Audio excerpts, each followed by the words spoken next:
حضرت بلال حبشی نبی کریم صلی اللہ علیہ وآلہ وسلم کے دنیا سے پردہ فرمانے کے بعد حضرت بلال شام چلے گئے اور وہیں بس گئے۔ ایک عرصے کے بعد قوم نبی پاک کی زیارت ہوئی اور فرمایا، بلال ہم سے ملنا کیوں چھوڑ دیا؟ آنکھ کھلتے ہی مدینے کی طرف روانہ ہو گئے۔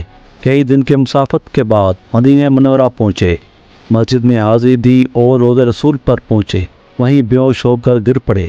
اہل مدینہ نے کہا، ایک بار وہی اذان سنا دے، سرکار کے زمانے والی۔ معذرت کی کہ اب مجھ سے برداشت نہیں ہوگا۔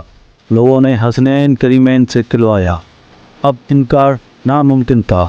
اذان شروع کی تو اہل مدینہ رو پڑے، دل قابو میں نہ رہے۔ پیارے آقا کا زمانہ تھا تو تازہ ہو گیا، عورتیں بچے سب نکل آئی، غم سے نڈھال بے قرار رچکیاں بن گئیں۔ جب کہا اشہد ان محمد رسول اللہ، لوگ چیخیں مار کر رونے لگے۔ حضرت بلال کی نظر ممبر رسول پر پڑی، ممبر خالی تھا، سرکار نہیں تھے۔ خالی ممبر دیکھ کر گر پڑے، بے ہوش ہو گئے، اذان مکمل نہ کر سکے۔ ہوش میں آئے تو اٹھے اور روتے ہوئے شام کی طرف روانہ ہو گئے۔ سبحان اللہ۔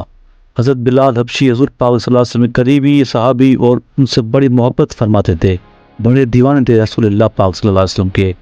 اللہ پاک ان جیسی محبت بھی ہمارے دلوں میں نصیب فرمائے اور دلوں میں محبت بھر دے، آمین ثم آمین۔